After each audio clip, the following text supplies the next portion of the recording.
কেউ মন্দির নিয়ে প্রতিযোগিতা, কেউ মসজিদ নিয়ে প্রতিযোগিতা। এর পরিণতিটা খুবই খারাপ হবে এই বাংলায়। ভোট ছাড়া বাংলায়রা কিন্তু আর কিছুই বুঝছে না বা বুঝতে চাচ্ছে না। শিক্ষা দুর্নীতিটা পুরো সাইড হয়ে গেল, মমতা ব্যানার্জি পুরো লাভ হয়ে গেল। শিক্ষা দুর্নীতি পুরো সাইড, লুটেরে যারা লুটেরার তাদের লাভ, এবং সাধারণ মানুষ এখানে কিন্তু আরো বিপদগ্রস্ত হয়ে যাবে। মসজিদ তৈরি করলে আপনি দল থেকে সাসপেন্ড করে দিচ্ছেন, আর আপনাকে সাসপেন্ড করবে কে? আপনি মন্দির তৈরি করেছেন। মুসলিম ভোট মমতা ব্যানার্জির কাছ থেকে অনেক আগে থেকে চলে আসছে, আমি বলেছি অনেক আগে থেকে সরে যাচ্ছে। শেষ পেরেকটা মেরে দিল হুমায়ুন কবির। এই তাহলে তৃণমূল তো মুর্শিদাবাদ থেকে আপ টু দিনাজপুর পর্যন্ত 2 দিনাজপুরে সিট পাবে না তো।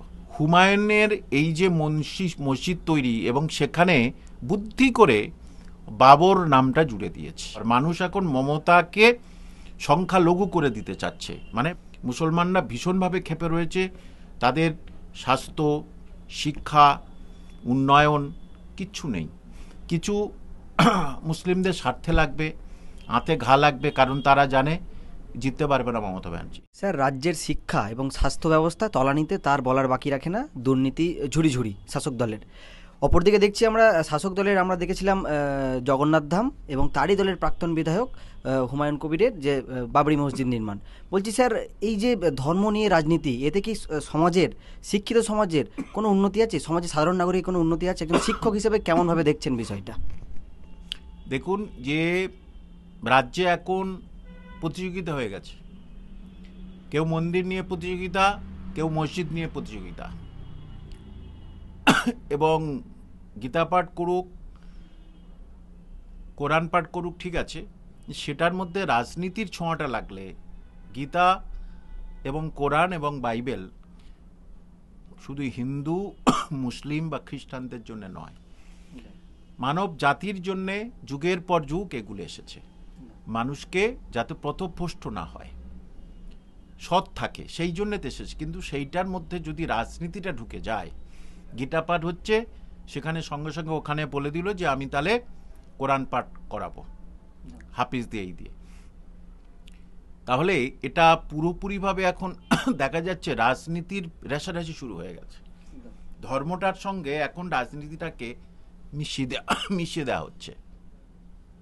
এর পরিণতিটা খুবই খারাপ হবে এই বাংলায়। কারণ শিক্ষার শেষ, স্বাস্থ্য শেষ, উন্নয়ন শেষ, সংখ্যালঘু উন্নয়ন শেষ। সংখ্যালঘুর উন্নয়ন না করে ইনি মন্দির করছেন, সংখ্যালঘু উন্নয়ন মন্ত্রী হয়ে বসে আছেন।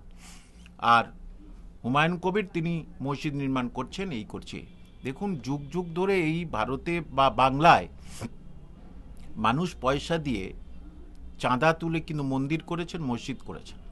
মন্দিরের জন্য আমিও পয়সা দিয়েছি, অনেক হিন্দু মানুষ তারা মসজিদের জন্য পয়সা দিয়েছে। এটাই আমাদের সংস্কৃতি ছিল। এখন যেন পুরো দুভাগে ভাগ করা হয়েছে। সবকিছু কিন্তু ভোটের রাজনীতির জন্য। ভোট ছাড়া বাংলায়রা কিন্তু আর কিছুই বুঝছে না বা বুঝতে চাচ্ছে না। তাহলে এইভাবে যদি চলে, এবারে দেখুন এই যে শিক্ষা দুর্নীতিটা পুরো সাইড হয়ে গেল, মমতা ব্যানার্জি পুরো লাভ হয়ে গেল। শিক্ষা দুর্নীতি পুরো সাইড। কে ইট নিয়ে যাচ্ছে, কি কে সেখানে গিয়ে গীতা পাঠ শেখানো হচ্ছে, সেখানে গিয়ে হিন্দু রাষ্ট্র করবে, এটা মানুষের মাথা বেশি করে কিন্তু এখন এসে গেল। অরিজিনালি বাংলার উন্নয়ন, বাংলার মানুষের যে উন্নয়ন, সেটা কিন্তু আর দেখা যাচ্ছে না, দেখা যাবেই না। এই করে করে ভোটটা এসে যাবে। সবচেয়ে ভারতবর্ষের বৃহত্তম দুর্নীতি হয়েছে শিক্ষা দুর্নীতি, এটা। সেটা থেকে মানুষ কিন্তু পুরোপুরিভাবে, মানুষের মন পুরো চলে গেছে, মানুষের ওদিকে নেই। তাহলে এইভাবে চললে সাধারণ মানুষের রুজি রোজগারের টান পড়বে, পেটের টান পড়বে, শিক্ষা দীক্ষা শেষ হয়ে যাবে, চোর ডাকাত ছিনতাইবাজ খাবে কি বাড়বে, পরিযায়ী শ্রমিক বেশি হয়ে যাবে, পড়াশোনা করবে না। তাহলে লুটেরে যারা লুটেরার তাদের লাভ, এবং সাধারণ মানুষ এখানে কিন্তু আরো বিপদগ্রস্ত হয়ে যাবে। বিপদের মধ্যে আছে, আরো বিপদগ্রস্ত হয়ে যাবে সাধারণ মানুষ। স্যার, হুমায়ুন কবিরকে দল থেকে সাসপেন্ড করে দেওয়া হয়েছে। মুসলিম ভোটের একটা বড় সংখ্যাই তো হুমায়ুনমুখী। তো বলছি স্যার, আমার প্রশ্ন হচ্ছে, মুখ্যমন্ত্রী তো একটা ভোট ব্যাংকের লোভী একজন একটা দল, মুখ্যমন্ত্রীর দল। তাহলে তিনি এই ভোটের মায়া কেন করছেন না? তিনি কিভাবে সাসপেন্ড করলেন হুমায়ুন কবিরকে? দেখুন, নিজে নিজের ফাঁদে পড়ে গেছে।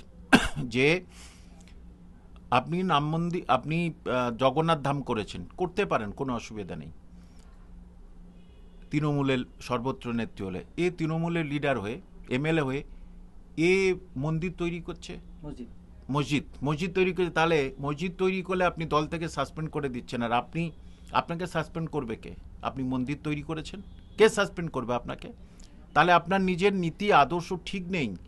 তাহলে তিনি কি করে, বা তার দলের লোকজন কি করে বলে ওই একে, আমাদের হুমায়ুন কবিরকে কিভাবে আঙুল তুলতে পারে? আপনাদের নিজের আঙুল ঠিক নেই, নিজে যেটা করছেন সেটা ঠিক করছেন না।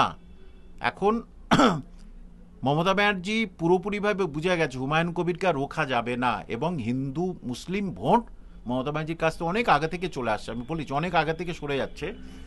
শেষ পেরেকটা মেরে দিল হুমায়ুন কবির। এইবারে খতমটা করে দেবে আসাদুদ্দিন ওয়াইসি, নওশাদ সিদ্দিকী এবং হুমায়ুন কবির, কংগ্রেস সিপিএম যদি এক হয়, বিভিন্ন জায়গায় যে জোর যার ক্ষমতা সে যদি এক হয়, হুমায়ুন কবির তো পরিষ্কার বলে দিচ্ছে এখানে মুর্শিদাবাদে অধীরদার প্রচুর জনপ্রিয়তা আছে, 2টো সিট আমি নেবো, বাদবাকি সিট ছেড়ে দেবো।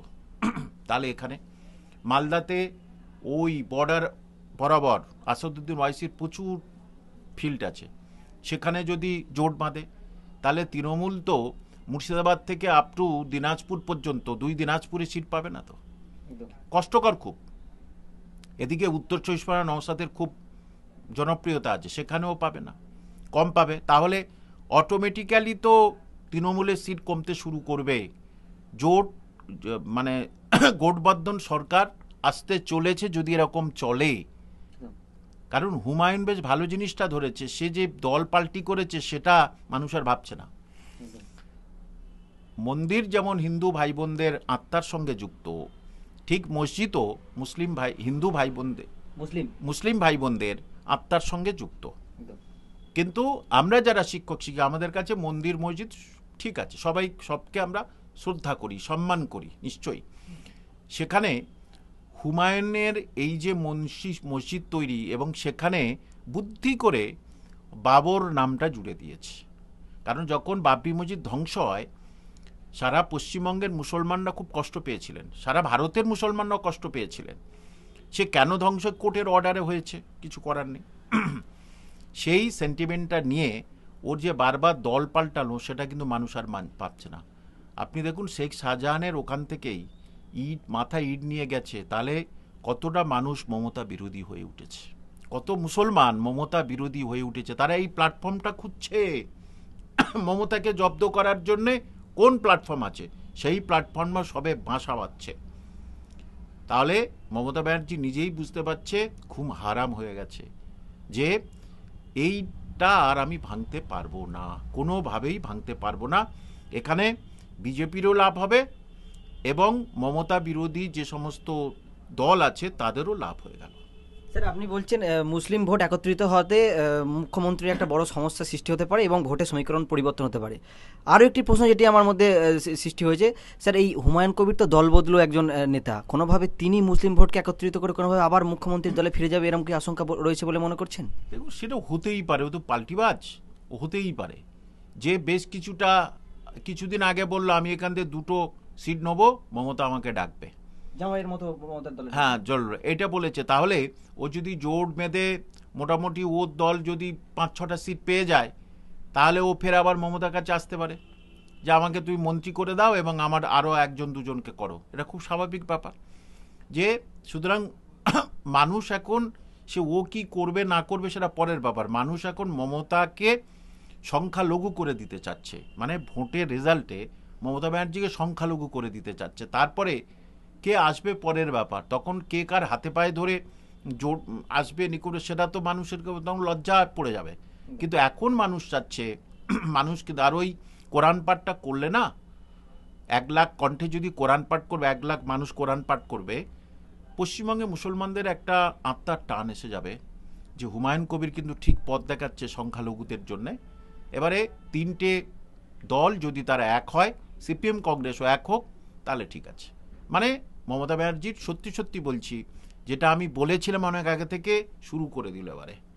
মুসলমানরা ভীষণভাবে ক্ষেপে রয়েছে, তাদের স্বাস্থ্য, শিক্ষা, উন্নয়ন কিচ্ছু নেই, শুধু তাদেরকে লাঠিয়াল বানিয়ে দিয়েছে মমতা ব্যানার্জি। সেটার জবাব কিন্তু মুসলমানরা চায়, এবং অন্তর থেকে মুসলমানরা কিন্তু পথে নেমেছে যে এর জবাবটা কিন্তু 2026-এ মমতা ব্যানার্জি পেয়ে যাবে। কিছুতেই কোনো কল বিকল করে কিছু করতে, হয়তো কিছুদিন পরে বলবে আমি একটা মসজিদ করে দিচ্ছি, আমি তোমাদের এখানে একটা দিল্লি জামা মসজিদ আকারে করে দিচ্ছি। যে সুতরাং আর যে সমস্ত মুসলিম এটার বিরোধিতা করছে তাদেরকে বলি যে বাবরের নাম কেন? ও তো মমতা ব্যানার্জি যেমন রাজনীতি করছে, হুমায়ুন কবিরের রাজনীতি করে বাবরের নামটা ঢুকিয়ে দিয়েছে। যে তার যারা ওই বলছে মুসলিম যারা আছে আর কি, মমতা ব্যানার্জি কিছু সাপোর্টার বলছে এ বাবরের নাম ঢুকিয়েছে কেন, বিদেশি লুটেরার, বাবরের নাম ঢুকুক আমি চাই না। কিন্তু আমি বলছি আপনারা যে বাইরে হজ করতে যান, সে টাকাটা তো ইন্ডিয়ার আসে না, সে টাকা তো আরবে যায়, তো তখন কিছু বলতে পারেন না? টাকাটা তো ইন্ডিয়ান লোকেরা নিতে পারে না, আমাদের সমৃদ্ধি হয় না, তাহলে সেখানে তো আরবের ফান্ডে তো সেটা জমা হচ্ছে, তখন আপনার টাকাটা কোথায় যায়? তখন বলতে পারেন না? যে সুতরাং কিছু মুসলিমদের স্বার্থে লাগবে, হাতে ঘা লাগবে, কারণ তারা জানে জিততে পারবে না মমতা ব্যানার্জি। তাহলে আমাদের হবে কি করে, আমরা খাবো কি করে, আমরা কোনো পদে বসে আছি, সেই পদটা তো আমাদের এবারে যাবে, এটাই।